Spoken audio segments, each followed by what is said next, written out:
پہلے تو شفقت محمود میں آپ کا شکریہ ادا کرتا ہوں کہ آپ نے پہلے تو یہ فنکشن کی اور یہ بڑا امپورٹنٹ کہ ہال آف فیم اپنے اسکالرز کو ہال آف فیم کے اندر اکنالج کیا. اور میں سمجھتا ہوں کہ یہ ایک جو میں اپنا نیا پاکستان سوچتا ہوں نا تو اس میں یہ بہت بڑا قدم ہے اس ڈائریکشن کی طرف. اپنے سارے رائٹرز اور اسکالرز کو میں اپنے جو مسلمانوں کا جب سنہری دور شروع ہوا تو آپ سب کو یہ پتہ ہونا چاہیے کہ اسکالرز کی بہت بڑی جگہ تھی، عالم کا بہت بڑا رتبہ تھا. آپ اگر کوئی بھی اکاؤنٹ پڑھیں البرونی، ابن بطوطہ، تو وہ جب ابن بطوطہ موروکو سے جب نکلا تو وہ جدھر بھی جاتا تھا جب پتہ چلتا تھا کہ ایک اسکالر آ گیا، عالم آ گیا، دروازے کھل جاتے تھے. ان کو بڑی خاطر ہوتی تھی، ان کو گھروں میں رہتے تھے، بڑے بڑے ان کے وظیفے لگ جاتے تھے. تو جب ایک سویلائزیشن اوپر جا رہا ہوتا ہے تو اس کے رول ماڈلز پر اسکالرز بن جاتے ہیں، کیونکہ اسکالرز ڈائریکشن دیتے ہیں ایک قوم کے اس کا قبلہ درست کرتے ہیں. اور جب اسکالرز کی اہمیت ختم ہو جاتی ہے یا اسکالرز غلط راستے پہ چلے جاتے ہیں تو پھر یہ جو سویلائزیشن ان کا عروج اور ان کا زوال ہوتا ہے. اگر اسکالرز صحیح راستے پہ سویلائزیشن کو رکھیں تو اس کا زوال نہ آئے، لیکن اسکالرز بھی غلط راستے پہ چلے جاتے ہیں. ہم نے اپنی آنکھوں سے مغربی سویلائزیشن کو، میری اب اتنی عمر ہے، میں نے دیکھا اندر سے، قریب سے، اور ہم نے دیکھا کہ وہ جب وہ اوپر جا رہے تھے تو ان کی کیا خاصیت تھی. میں انگلینڈ کی بات کر رہا ہوں. اور جب ان کی جب اسکالرز راستہ اپنا بھول گئے تو اس سے کیا نقصانات ہوئے معاشرے میں. دیکھیں اسکالرز گارڈ کرتے ایک قوم کا نظریہ. علامہ اقبال، میں کتابیں تو میں نے لکھی ہیں لیکن وہ میں نے اور طرح لکھی تھی. میں نے کیونکہ پاکستان کا پتہ ہی نہیں تھا لوگوں کو، میں نے ٹریول بکس باہر کے لیے لکھی. اب تو پھر بھی لوگوں کو بھی سمجھ آئے کہ کتنا خوبصورت ملک ہے ہمارا. لیکن ہمارے اپنے لوگوں کو ہی نہیں پتہ تھا کہ پاکستان کی کتنی ورائٹی ہے، کس طرح 12 موسم ہے، اپنے لوگوں کو نہیں پتہ تھا. تو وہ کتاب تو خیر ٹریول بکس میں نے لکھی، باقی کرکٹ کی تھی. لیکن جو علامہ اقبال کا امپیکٹ پڑا مسلمانوں پہ اور پڑھتا گیا، میں پاکستان کی نہیں بات کر رہا یا جب تک ہندوستان میں مسلمانوں کی میں بات کر رہا، ساری دنیا میں مسلمانوں کے اوپر. ایک میں پڑھ رہا تھا کہ ایک الجیرین فریڈم فائٹر تھا، اس کا نام تھا بومدین. وہ کہتا میں ایک اقبال کے شعر سے مسلمان ہوا. وہ ایتھیسٹ تھا. تو یہ ہے امپیکٹ اسکالرز کا. اور جو آج کا پاکستان ہے، میں اس لیے بھی آج یہاں خاص آیا اور میں شفقت آپ کا اس لیے بھی شکریہ ادا کرتا ہوں کہ آپ نے مجھے موقع دیا آپ سب سے بات کرنے کا. آج کے پاکستان میں اسکالرز کی بہت ضرورت ہے اور میں آپ کو بتاتا ہوں کیوں ضرورت ہے. جب لوگوں کو، مجھے افسوس ہوتا ہے کہ ہماری اپنی اسلام کی تاریخ کا بھی نہیں صحیح طرح پتہ. جب آپ لوگوں سے پوچھیں تو لوگ کہتے ہیں جی اسلام کیسے، تو جنگیں یاد ہے، جنگ بدر، پھر جنگ خندق، اور لوگوں کو وہ جنگیں یاد ہیں. لیکن لوگوں کو یہی نہیں پتہ کہ جنگوں کی وجہ سے تو اسلام ایک دم دنیا کی تاریخ میں اتنا بڑا انقلاب آیا ہی نہیں تھا جو آیا ہے. یعنی لوگوں کو یہ نہیں پتہ کہ یہ جو انقلاب تھا اس کی کوئی پیرالل ہی نہیں ہے دنیا کے اندر. یعنی میں آپ کو ڈیٹس دیتا ہوں نا. 622 میں مدینہ پہنچتے ہیں نبی صلی اللہ علیہ وسلم، اور 625 میں جنگ بدر 313 لوگ لڑتے ہیں. مدینہ پہنچتے ہیں 600 لوگ صرف مسلمان ہوتے ہیں. اور 636 کے اندر رومن ایمپائر کولیپس کرتا ہے، اور 636 کے 37 میں ہی پرشین ایمپائر کولیپس کرتا ہے ان کے سامنے. اس کی کوئی پیرلل نہیں ہے دنیا کی تاریخ میں. تو ہمارے اسکالرز نے کبھی بھی اس کی صحیح معنی میں اپنے لوگوں کے اندر یہ اینالائز کیا ہی نہیں کہ کیا ہوا تھا.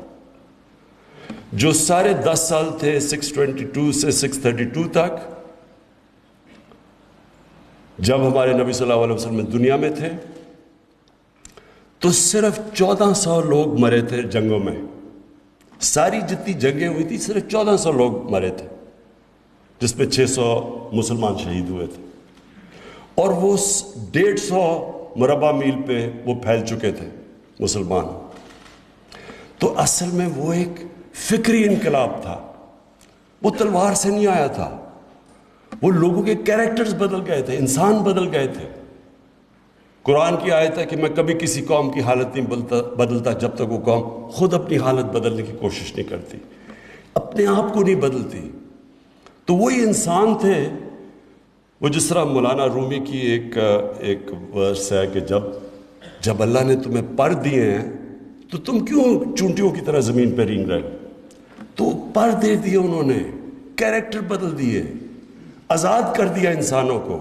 اشرف المخلوقات کا اصل پوٹینشل نکلایا. پتہ چلا کہ انسان میں اللہ نے کتنی طاقت دی ہے.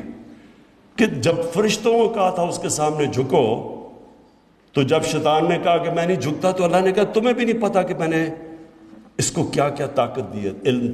علم طاقت علم سے آتی ہے. تو وہ جو انقلاب آیا تھا وہ اس لیے ضروری ہے ہمیں اپنی ینگر جنریشن کو بتانا، کیونکہ اس وقت ہماری ینگر جنریشن کے اوپر جس طرح کا سوشل میڈیا اور میڈیا کی وجہ سے جو پریشرز اب ہے، جس طرح کا جلغار ہے، انسانی تاریخ میں کبھی بچوں اور یوتھ کے اوپر ایسا نہیں تھا. آج ایک بچے کے پاس موبائل فون کے اوپر وہ کانٹینٹ ہے جس میں زیادہ تر پازیٹیو بھی ہے، نالج بھی ہے، انفارمیشن بھی ہے، لیکن وہ دوسرا کانٹینٹ ہے، ایکس ریٹڈ کانٹینٹ، جو انسانی تاریخ میں بچوں نے کبھی فیس نہیں کیا.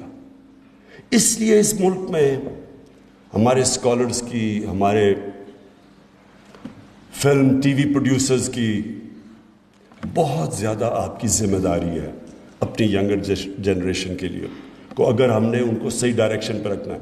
دیکھیں، آپ میڈیا کو تو بند نہیں کر سکتے، سوشل میڈیا ریالٹی ہے، کچھ بھی نہیں آپ کر سکتے. آپ کئی دفعہ مجھے آتا ہے کہ جی یوٹیوب کے اوپر یا کسی کے اوپر یا ٹک ٹاک کے اوپر یہ کانٹینٹ آیا، میں ان کو پی ٹی اے کو ٹیلی فون کرتا ہوں، وہ بلاک کر دیتے ہیں سائٹ، اگلے دن کوئی اور نکلاتی ہے. یہ بہت ایک دنیا اس سے ابھی کوپ کر رہی ہے. جو سوشل میڈیا ایک نئی چیز آئی ہے اور یہ ہمیں پتہ ہی نہیں کتنی تیزی سے آگے بڑھ رہی ہے.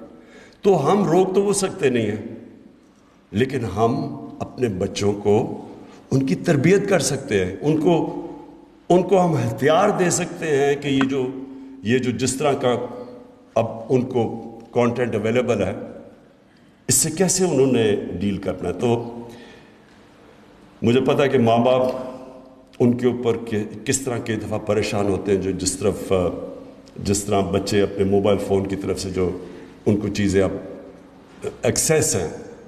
تو اس لیے میرا جو اپنے ملک کے اوپینین، کیونکہ اسکالرز اوپینین میکرز ہوتے ہیں، اور اسکالرز پھر سے میں ریپیٹ کرتا ہوں، ملک کی ڈائریکشن کو پروٹیکٹ کرتے ہیں، آپ کے نظریے کو پروٹیکٹ کرتے ہیں، اچھے برے کی تمیز دیتے ہیں.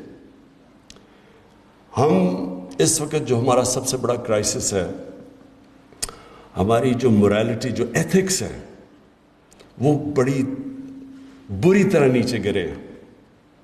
جو کرپشن ہے نا، سارے مجھے کہتے ہیں جی آپ کیوں یہ ان کے پیچھے کرپشن پڑے رہتے ہیں، دو بڑی خاندانوں کے پیچھے. میری ان سے کوئی ذاتی لڑائی، بلکہ میری تو دوستیاں ہوتی تھی ان سے. اصل میں جب نبی صلی اللہ علیہ وسلم نے انقلاب لے کے آئے، یہ جو فکری انقلاب آیا تھا، تو وہ اس کا بیس پہلے تھا morality کے اوپر. اچھائی کو اٹھاؤ اور برائی کو کنڈیم کرو. یہ ہے بیسس ایک سویلائزیشن کا. جس سویلائزیشن کی morality چلی جاتی ہے، مولانا رومی سے کسی نے پوچھا قوم کیسے مرتی ہے؟ مولانا رومی نے 2 درختوں کی مثال دی، ایک بڑا خوشبودار اور خوبصورت درخت اور دوسرا بدصورت درخت. یعنی انہوں نے کہا جب ان 2 درختوں کے اندر ڈفرینشیٹ کرنا ختم کرتی ہے قوم مر جاتی ہے. جب ایک قوم اچھے برے کی تمیز ختم کرتی ہے قوم مر جاتی ہے. جب قوم برائی کو ایکسیپٹ کر جاتی ہے قوم مر جاتی ہے. آپ جب برے کو برا نہیں کہتے اور اس کو ایکسیپٹ کر جاتے تو اس کا مطلب کہ آپ کا زوال شروع ہو گیا. کیونکہ میں جب دیکھ رہا ہوں کہ میرے ساتھ والا گھر میں وہ 5 مرلے گھر میں رہتا تھا اور دیکھتے دیکھتے اس کے پلازا بن گیا، پورا پیلس بن گیا، زمینوں پہ قبضے کر کر کے اربوں پتی بن گیا. میں صبح سے لے کے شام تک کیوں محنت کروں جب میں 50 سال میں اتنا پیسہ نہیں کما سکتا جو اس نے ایک دن میں کما لیا. تو ورک ایتھکس ختم ہو جاتے ہیں معاشرے میں. میں نے اپنا وقت انگلینڈ میں پہلے پڑھائی کی، اس کے بعد پھر میں کرکٹ کھیلتا تھا وہاں کوئی 18 سال. تو میں آپ کو یہ صرف بتا سکتا ہوں کہ وہاں کا اور ہماری جو موریلٹی ہے، جو ایتھکس ہے، زمین آسمان کا فرق ہے. ان کی جو پارلیمنٹ ہے وہ چلتی کیسے ہے؟ وہاں کیوں نہیں کوئی پیسے چلتے جس طرح ہمارے سینٹ کے اوپر لوگ بکتے ہیں؟ وہاں کیوں نہیں ہوتا؟ وہاں کبھی تصور ہی نہیں ہے کہ کوئی ہارس ٹریڈنگ ہوگی. جب پیسے چل کے جناب وہ ادھر سے ادھر چلے جاتے ہیں ممبرز، پیسے یہ کیوں نہیں وہاں کانسیپٹ؟ کیونکہ ان کی مورل سٹینڈرڈز ہمارے سے بہت اوپر ہے. اور ایک وقت ایسا تھا کہ مسلمان تاجر جب انڈونیزیا اور ملیشیا گئے تو ان کے کیریکٹر کی وجہ سے لوگ مسلمان ہو گئے. ان کا کیریکٹر اتنا تھا. ایک اوتھیلو جو کہ شیکسپیئر کا ایک پلے ہے، اس کے اندر وہ ایک مور یعنی مسلمان اس میں بتاتا ہے، اس مسلمان کا کیریکٹر سب سے اوپر تھا. وہ بڑا ہائی کیریکٹر کا آدمی تھا. جب کروسیڈز کا پہلا ٹاکرا ہوا مسلمانوں سے 11ویں صدی میں، تو وہ آپ اکاؤنٹس پڑھیں کہ وہ مسلمانوں کا اور ان کو وہ جنگلی کہتے تھے کیونکہ ان کی ایتھکس اور کیریکٹر ان سے بہت اوپر تھے. تو ہمارا جب تک ہم ایک فکری انقلاب یہاں نہ لے کے آئے، یہ ملک میں اللہ نے سب کچھ دیا ہے.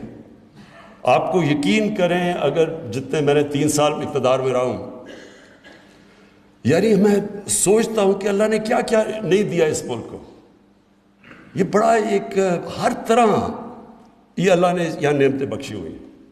لیکن جب تک ایک ملک کے اندر مورل سٹینڈرڈز نہیں آتے، ایک قوم کی موریلٹی اوپر نہیں جاتی، جو کہ مدینہ کی ریاست میں پہلے گئی تھی. پہلے پیسہ نہیں آیا تھا، پہلے انہوں نے ان کی اخلاقیات اوپر لے کے گئے تھے. ایتھکس پہلے ایک ذہنی جس طرح میں کہتا ہوں ایک فکری انقلاب آیا تھا، پھر تبدیلی آئی تھی. تو ہمیں ضرورت یہ ہے اپنے اسکالر سے کہ 2 طرح کے ہمارے چیلنجز ہیں. ایک چیلنج یہ ہے کہ ہم کرپشن کو ایکسیپٹ کر بیٹھیں. مجھے کہتے ہیں جی وہ اپوزیشن لیڈر ہے، آپ اسے ہاتھ نہیں ملاتے. اس کے اوپر اربوں روپے کے کرپشن کے کیسز ہیں. میں اس کے اوپر ہاتھ ملاتا ہوں تو میں ایکسیپٹ کروا دیتا ہوں معاشرے میں کہ بری چیز ہی نہیں ہے یہ. آپ انگلینڈ میں آپ کو بتاؤں، انگلینڈ کے اندر کبھی کسی ایک پولیٹیشین کے اوپر صرف الزام لگ جائے نا کہ اس نے پبلک کا پیسہ چوری کیا، کوئی اس کو اینکر ٹی وی پہ بٹھا دے، مجال ہے کہ پارلیمنٹ میں وہ گھس سکے. جب تک وہ اپنے آپ کو کلیئر نہیں کرتا، وہاں یہ تصور بھی نہیں ہے کہ اربوں روپے کی کرپشن اور وہ جا کے اسمبلی میں 2 گھنٹے کی تقریریں کر رہے ہیں، کیونکہ ان کی سٹینڈرڈز مختلف ہے ہمارے سے. اور اس لیے میں نے یہ رحمت للعالمین اتھارٹی بنائی. اور اس کا مقصد کیا ہے میں یہ آپ کو بتا دوں. اس کا مقصد یہ ہے کہ ہم اپنے بچوں کو، کیونکہ ہم پھر سے میں آپ کو کہہ دوں کہ میڈیا کو تو آپ بند نہیں کر سکتے، سوشل میڈیا نہیں بند کر سکتے، فلمیں آ رہی ہیں، بچوں کے پاس ایکسیس ہے موبائل فون پہ، وہ نہیں آپ بند کر سکتے. لیکن آپ کم از کم بچوں کو ایک رول ماڈل دے سکتے ہیں.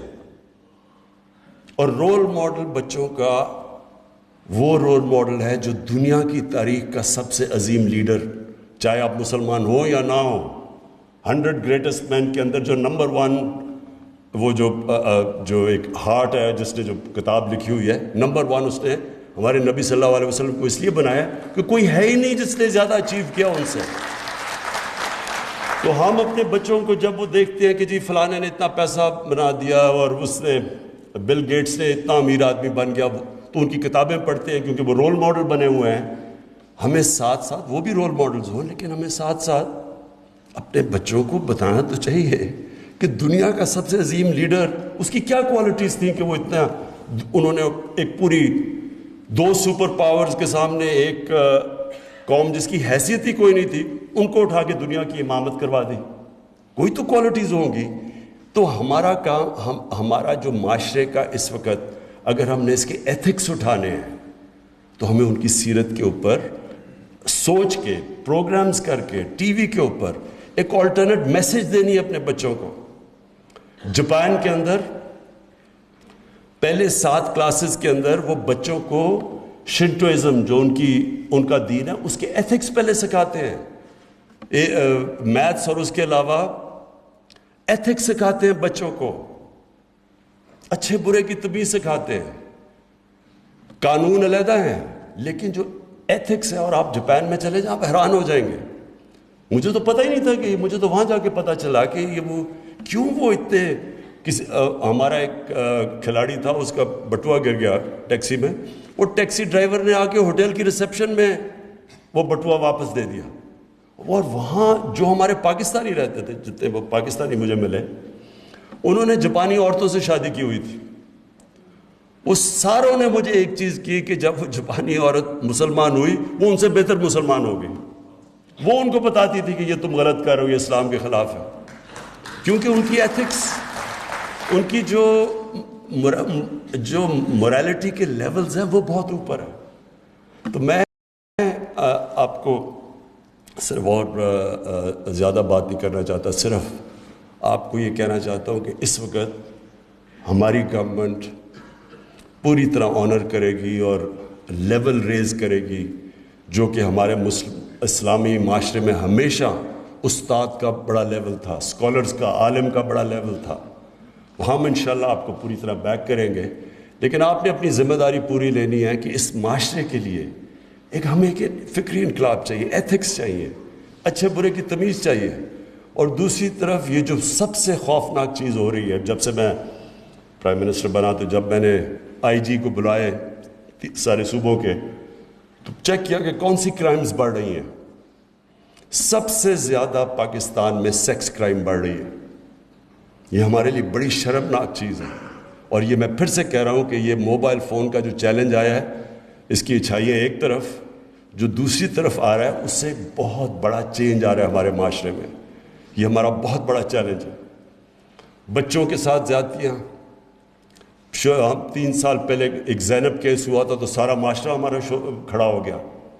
اب آپ اخبار میں پڑھیں تو 3-4 دفعہ بچوں کو سے زیادتیاں ہو رہی ہیں، عورت کو ریپ کیا جا رہا ہے، اور کوئی ریئیکشن ہی نہیں آ رہا کیونکہ اتنی زیادہ ہو گیا۔ میں 3 سال پہلے سے لگا ہوا تھا کہ یہ بہت بڑا ایک چیلنج ہے ہمارے معاشرے کے لیے۔ تو ہمارے لیے دونوں طرف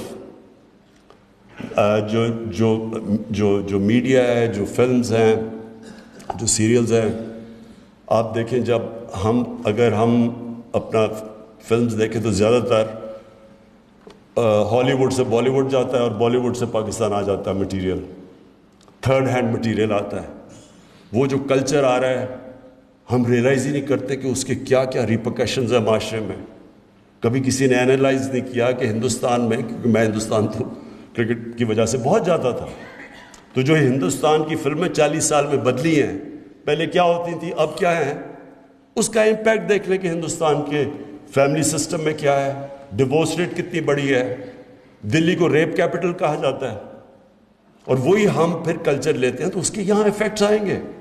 اور یہ اسکالرز کا کام ہے، گائیڈ کریں معاشرے کو، آلٹرنیٹ لائف سٹائل بتائیں کہ یہ جو اسکالرز کا کیا کام ہوتا ہے، اینالائز کریں، معاشرے کا ڈائریکشن ٹھیک کریں۔ ان کی طاقت کیا ہے مغرب کی، میں جانتا ہوں ان کی طاقت کیا ہے، ان کی طاقت وہ ہے جو مدینہ کے ریاست میں نبی صلی اللہ علیہ وسلم نے ایجوکیشن کے اوپر زور دیا، تعلیم پہ، جو انہوں نے رول آف لا سیٹ کیا، اور جو انہوں نے ایک انسانیت کا نظام، ویلفیئر اسٹیٹ بنائی دنیا کی تاریخ میں پہلی دفعہ، وہ آج وہاں آپ کو ملتی ہے۔ رول آف لا بھی وہاں ملتا ہے، اسکینڈینیویا سے بہتر ویلفیئر سسٹم ہی دنیا میں آپ کو کہیں نہیں ملتا۔ یہودی آج دنیا کو ڈومینیٹ کرتے ہیں کیونکہ وہ تعلیم کے اوپر جو ان کا حکم تھا کہ جب سے پیدا ہو اور جب تک قبر میں جاؤ علم سیکھو، وہ یہودیوں کو دیکھ لیں جتنی وہ محنت کرتے ہیں، اور جو ہر یونیورسٹی کے پروفیسرز، نوبل پرائز ونر، وہ اوپر ہے، جو محنت کرے گا اوپر جائے گا، کیونکہ وہ تو رحمت العالمین تھے، سب انسانوں کے لیے تھے وہ۔ تو جو انسان ان کی حکم پہ اور سنت پہ چلے گا وہ اوپر چلا جائے گا، جو انسان، کیونکہ وہ رحمت العالمین تھے۔ لیکن جو وہاں تباہی مچی ہے، ان کے فیملی سسٹم جو ڈسٹروائے ہو رہا ہے، جو ان کے لائف سٹائل کی وجہ سے ہمارے سامنے ہو رہا ہے، ہمارے سامنے ہوا ہے۔ میں بار بار مثال دیتا ہوں، 1970 میں 14 میں ایک ڈیورس ہوتی تھی انگلینڈ میں، آج 70-80% ڈیورس ہے، کیونکہ وہ جو لائف سٹائل ہے وہ اس کا امپیکٹ پڑنا ہے۔ تو ہمارے لیے ضروری ہے اسکالرس کے لیے کہ اپنے معاشرے کو گائیڈ کریں آپ۔ میں آخر میں پھر سے آپ کو کہتا ہوں کہ یہ گورنمنٹ پورا بیک کرے گی اپنے اسکالرز اور رائٹرز کو، اور آپ سے میں یہ امید رکھتا ہوں کہ آپ ہمارے معاشرے کو گائیڈ کریں گے، اور یوتھ کو خاص طور پہ۔ شکریہ۔